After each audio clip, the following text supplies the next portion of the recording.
Es un timbre de orgullo el haber podido demostrar que se puede transformar con el apoyo del pueblo.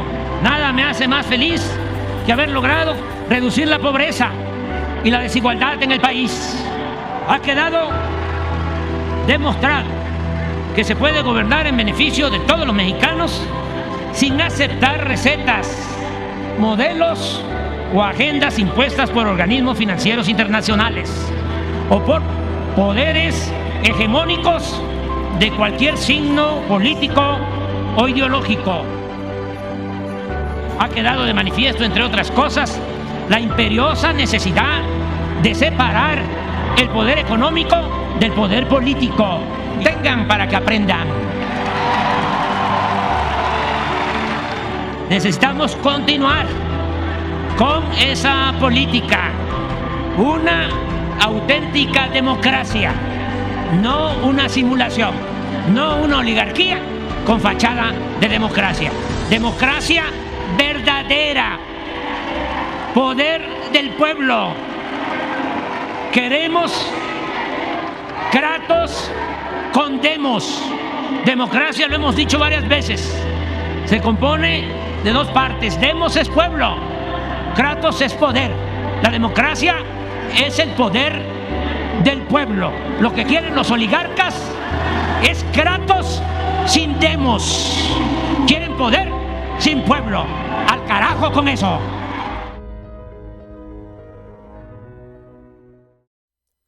Después de los resultados adversos que obtuvieron la Priandilla durante el gobierno de Andrés Manuel López Obrador, y de decir hasta el cansancio que era un peligro para México, su México, porque conocían su forma de pensar y por lo tanto adivinaban lo que haría contra ellos cuando fuera presidente, mucha gente se pregunta, ¿por qué dejaron que llegara a la presidencia del país? Uno de sus intentos de justificar esto es decir que AMLO y Peña habían hecho un pacto, y que Peña Nieto le entregaba la presidencia a AMLO a cambio de no meterlo a la cárcel por ratero. Otra excusa más decía que en Estados Unidos estaban hartos de la corrupción del prianismo y no dejaron que se hiciera el fraude. Pero la realidad indica otra cosa. A la mafia del poder nunca le ha importado los escándalos, porque descargaban la responsabilidad de la priandilla. Es decir, el fraude lo iban a hacer sus perros, el INE, el TRIFE y los partidos políticos, y lo avalarían los medios de difusión y la oligarquía levantaría la nariz hacia el cielo, asqueada por tanta pudrición del sistema político mexicano. Enrique Peña Nieto no ayudó a cometer el fraude electoral porque sabía que si quedaba como presidente un candidato del prianismo lo iban a meter a la cárcel para darle pan y circo al pueblo, y de esa manera distraerlo para que se olvidaran del fraude electoral que hubieran cometido contra AMLO. Ricardo Anaya se lo advirtió luego a Peña Nieto. Enderezó una causa penal contra el panista por lavado de dinero. Peña Nieto necesitaba que la presidencia a un hombre honesto que no se dejara arrastrar por las venganzas ni por la priandilla, y aunque les arda ese era AMLO.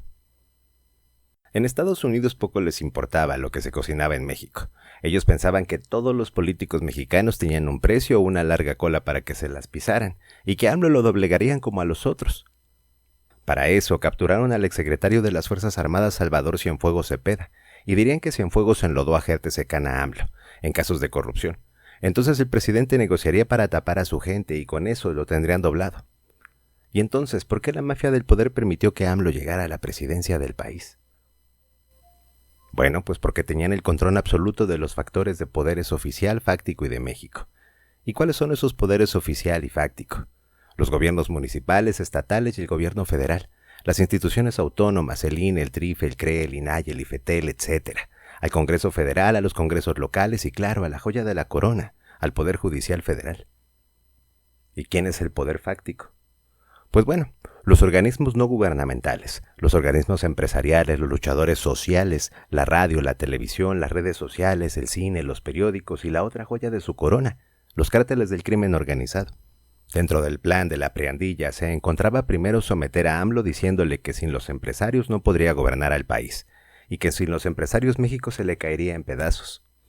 Si eso no funcionaba, entonces le presentarían un plan de negocios al que llamarían Impulsemos a México, en el que, como siempre, el Estado pondría el dinero de los impuestos para echar a andar los negocios que idearían los empresarios, y si AMLO no aceptaba este plan, entonces pasarían al plan real y el que tontamente pensaron que más le serviría. Colocaron a AMLO dentro de un cerco. Los poderes institucionales y los fácticos lo atacarían y no le permitirían hacer nada. Obra que iniciara se la pararían con amparos, con huelgas, con mala prensa, con insurrecciones populares, con acusaciones falsas de corrupción, con inicios de causas penales contra él, contra su familia, contra sus colaboradores. Y de esa manera, según ellos, llegarían al final de su primer año y se doblaría o lo echaban. La preandilla, los Estados Unidos, los medios masivos de comunicación, los organismos autónomos, el Poder Judicial Federal, el INE, el TRIFE, los falsos luchadores sociales, los organismos no gubernamentales, los partidos políticos y los líderes criminales comunes se equivocaron, no leyeron bien a AMLO y se les fue de las manos usando su sagacidad política y cuando menos lo esperaban lo vieron reformando al país, sacando a millones de mexicanos de la pobreza y fortaleciendo la conciencia política de los ciudadanos, convenciendo al pueblo de que la oligarquía no debería volver al poder. El último recurso que tenía la preandilla era Norma Piña y sus ministros leales, e hicieron que la señora Piña se enfrentara a AMLO para forzarlo a sentarse a negociar al estilo prianista. Fueron 3 los momentos cruciales para la República en los que se definiría todo. Cuando el ministro Javier Lainez Potisek anuló la ley electoral usando como pretexto que no se discutió lo suficiente, cuando la Suprema Corte anuló la administración de la Sedena, de la Guardia Nacional, y el día que le echaron abajo la ley eléctrica. Estas fueron muestras de que el poder real de México, según ellos, lo seguían teniendo ellos, y que lo ejercían a través de Norma Piña. En esas 3 ocasiones se instaló el suspenso. ¿Qué haría AMLO? ¿Se sometería a los oligarcas o iniciaría un juicio político contra los ministros golpistas y su presidenta? AMLO dejó pasmados a los que querían ver correr sangre del presidente, del país o de los ministros. Astutamente congeló la relación entre el Poder Ejecutivo y con el Poder Judicial y aisló a Norma Piña. Dejó que continuara hundiéndose en el lodo que cada día fabricaban. Y así llegaron a las elecciones del año 2024 en las que Norma Piña, sus ministros y el resto de la perrada fueron derrotados por el pueblo al hacer presidenta a Claudia Sheinbaum. Como recurso desesperado, la preandilla, usando de nuevo a su muñeca fea, Norma Piña, quisieron impedir que Claudia asumiera como presidenta. Luego que llegó a la presidencia quisieron doblegarla, separarla de AMLO y tenerla a su servicio, pero tampoco pudieron. Entonces el papá del Junior inútil, Claudio X González Laporte, pidió una entrevista exclusiva con la nueva presidenta, para leerle la cartilla y según él hacer que la presidenta entendiera quién mandaba en México. Pero Claudia le dejó claro que ella sí sabe quién manda en el país, el pueblo, y claro que no lo recibió. La preandilla le tendió un cerco a AMLO para no dejarlo gobernar y orillarlo a renunciar a la presidencia. Pero el presidente se les escapó del cerco y gobernó de la manera que tanto les duele. Apoyó al que lo necesita e hizo pagar impuestos a los oligarcas. La trampa ahora la construirían contra Claudia Sheinbaum. Ya veremos si lo consigue. Con información del portal de Mario Gálvez, esto fue Así les ganó AMLO. El que no conoce su historia está condenado a repetirla. Prohibido olvidar.